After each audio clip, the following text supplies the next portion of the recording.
mislead people.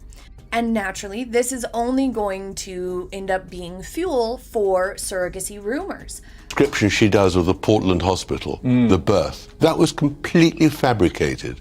We all know the first interview was given to CBS. We all know that she never intended to go to the Portland hospital. She intended to have the baby at home. What we need to do is prove to us that she popped those babies out.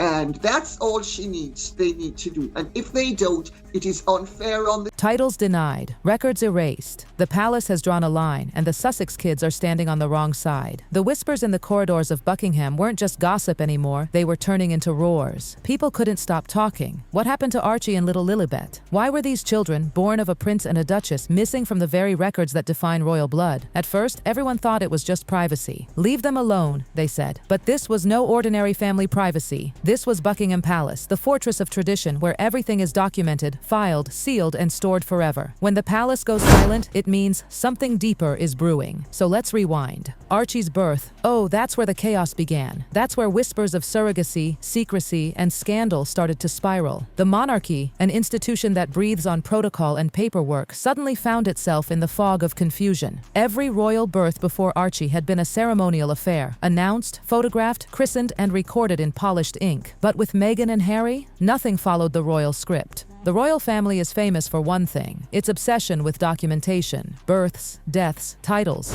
Archie's birth controversy, because it's not just where the rumors of possible use of a surrogate were born, it's also where Meghan and Harry made some major mistakes that only fueled all of these rumors and issues surrounding. It's all inked with precision and pride. The royals don't just live history, they archive it like sacred scripture. Every royal baby comes with ceremony, a golden easel, a crisp birth notice, christening portraits, and the family's names etched into official registries. Tradition and continuity, that's the royal DNA. And that's exactly why people were shaken when Archie and Lilibet's names were nowhere to be found in any royal archive. No official records, no court circulars, no golden frames. Not because they were expected to wave from balconies, but because the monarchy never forgets to file its own history. Royal births are not casual. They are sacred entries in Britain's living legacy. Yet when archivists began combing through official ledgers, there was nothing. No christening portraits, no official family photos, no formal entries. It wasn't an oversight, it was unheard of. At first, people brushed it off as privacy, but palace insiders quickly whispered, Clear whether Meghan had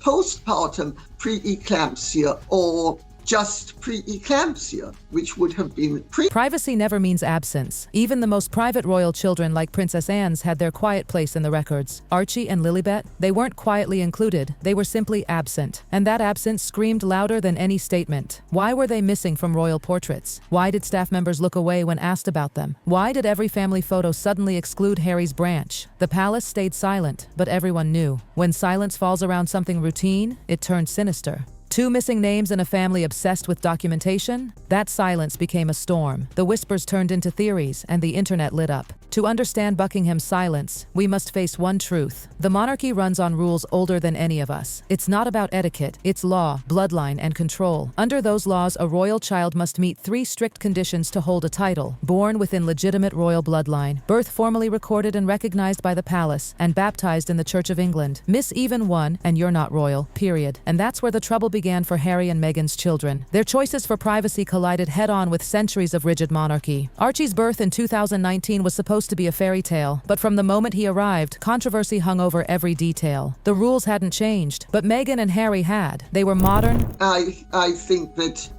Harry has written extensively, and they have commented extensively on her pregnancies with Archie as well. Celebrity-driven and fiercely protective of their independence. But independence doesn't mix with monarchy. It provokes it. When you ignore tradition, the palace doesn't argue. It just erases. Suddenly, historians notice the unthinkable. Royal births are always blessed, baptized, and documented. But Archie and Lilibet? Their records were inconsistent, their ceremonies private, and their recognition murky. For the first time in modern history, a branch of the royal family seemed to sidestep the sacred rules. And the institution, in its cold royal way, didn't scold. It simply went silent. That silence spoke volumes. Harry and Meghan thought their children's story would be defined by love and freedom. But Buckingham Palace was writing its own story, one built on old rules that don't bend. And the scandal? It deepened with paperwork. When Archie's birth certificate surfaced, people gasped. Meghan's name, gone, replaced by a title, Her Royal Highness the Duchess of Sussex. A mother's name swapped for a crown. In royal culture, that's no typo. It's a message. A quiet rebellion between mother and monarchy. Observers saw it instantly. This wasn't administrative. It was symbolic. In the royal world, changing a birth certificate hints at conflict, legitimacy questions, and palace interference. Birth, quite frankly, and the pregnancy as well. Because during the pregnancy, there was all these suspicions and these weird things that people were like, wait, what is... A baby's first document became a political weapon. The media pounced. Why erase her name? Was it a snub, a signal, a power play? No one knew, but everyone had a theory. Archie's birth, once a celebration, became the start of something darker. A mystery of missing records, strange edits, and icy silences. And through it all, the palace said nothing, because it didn't have to. In the royal world, silence is the statement. As years rolled on, the mystery grew. Then came Lilibet, born far from the kingdom, baptized privately in America, and unrecognized by the Church of England. The palace didn't announce her birth. There was no royal doctor, no easel, no acknowledgement, nothing. To Buckingham, if a royal birth isn't recorded, it doesn't exist. The contrast was chilling. One child celebrated in global headlines, but ignored in the royal ledger. Another, named after the Queen herself, yet invisible in the archives. Royal watchers gasped. Was this deliberate punishment, or a centuries-old system defending itself? Either way, the message was clear. Tradition isn't optional. It's survival. And in the palace's cold arithmetic, Meghan and Harry's choices came at a cost. Their children's royal legitimacy. The world began asking, what's really happening behind those golden gates? Because while Meghan and Harry were telling their story through interviews and Netflix specials, Buckingham Palace was writing its own version. One carved in silence, one that said, you left, and the crown doesn't chase after those who leave. Buckingham Palace might be centuries old, but when it chooses silence, oh, that silence is thunderous. The world kept waiting, wondering, hoping for answers. But behind those iron gates, the decision had already been made. The monarchy doesn't debate, it dictates. As the weeks turned to months, whispers turned into a frenzy. The absence of Archie and Lilibet from royal records wasn't a glitch. It was the monarchy sending its message the only way it knows how, through what it doesn't say. When people flipped through the updated royal family website and noticed that the Sussex children were nowhere in the line of succession, jaws dropped. How could that be? People gasped online. They're the grandchildren of a king, but Buckingham's response? Utter silence. No statements, no clarifications, just that chilling, polished absence. It was as though the palace had quietly drawn a line on the marble floor of history, and Harry and Meghan's children were left standing on the wrong side of it. Inside royal circles, archivists whispered that this wasn't an error. It was an erasure done with surgical precision, a quiet reminder that tradition is law, and no amount of Netflix cameras or California sunshine can rewrite it. Behind closed doors, Harry reportedly made frantic calls not to journalists or advisors,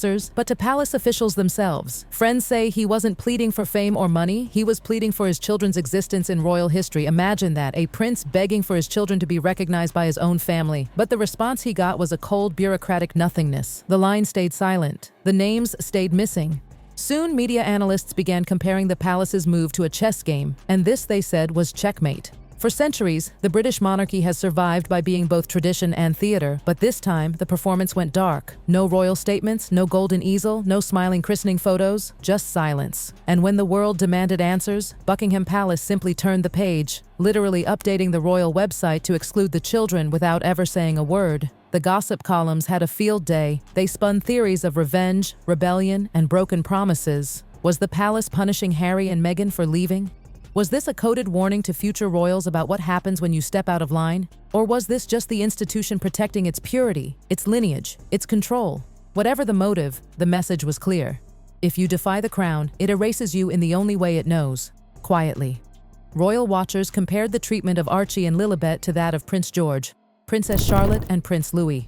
Children whose every sneeze, smile, and step had been documented, photographed, and immortalized. And yet, here were two royal children who existed in photographs and interviews, but not in the palace's most sacred records. When Lilibet was born, the palace didn't even issue the traditional announcement. There was no framed notice, no ringing of bells, no line in the circular. For the monarchy, it was as if she had never been born. The contrast was brutal. On one side, tradition; on the other, rebellion. And stuck in between were two innocent children whose only crime was being born into a family at war with itself. itself. People online didn't hold back. Threads exploded, TikToks went viral, and YouTube debates caught fire.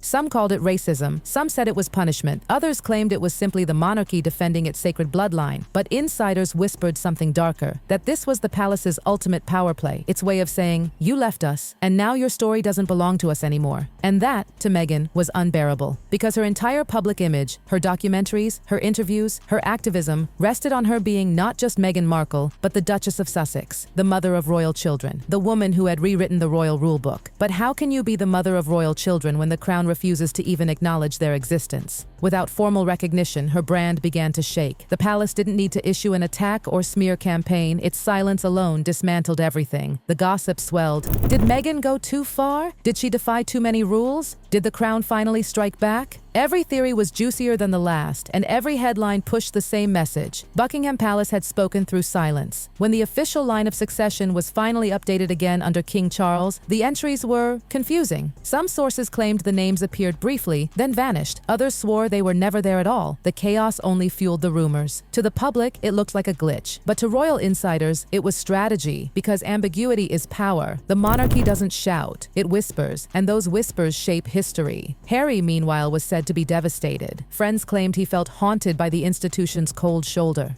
He had walked away for love, for freedom, for peace, but what he lost was something no one can buy: his children's place in the royal bloodline. And the cruel irony, it didn't have to be this way. All the palace asked for were the old rituals, the royal doctors, the public announcement, the Church of England baptism, the filing of records, the same things done by generations before. But Meghan and Harry wanted to modernize everything, to do it their way. And Buckingham Palace, well, doesn't do their way, it only does the way. In the end, the silence became the scandal. The public's obsession grew to fever pitch. Every missing christening photo, every empty registry line, every rumor about a surrogate or secret hospital became its own wildfire. And the palace? It watched, unmoved, unbothered, unbreakable. Because in the royal world, doing nothing is sometimes the most powerful move of all. Years later, royal experts would look back and say, this wasn't just about Archie or Lilibet. It was about the monarchy drawing a border between bloodline and independence, between loyalty and rebellion, between duty and freedom. Archie and Lilibet became the living symbols of that divide, beloved by their parents, adored by the public, yet invisible in the one place where their existence was supposed to matter most: the history books of the British crown. When Buckingham Palace finally broke its silence, it wasn't through an interview or a statement. It was through omission, a simple update, a missing name, a quiet act that echoed louder than thunder. And that's the cruel poetry of it all, because in a family built on tradition, sometimes silence isn't ignorance, it's punishment. And as the world keeps watching, one truth remains: titles can be stripped, photos can be edited, stories can be spun, but once the palace chooses to erase, it erases completely. Archie and Lilibet, two names the world will never forget, and two names the palace refuses to remember.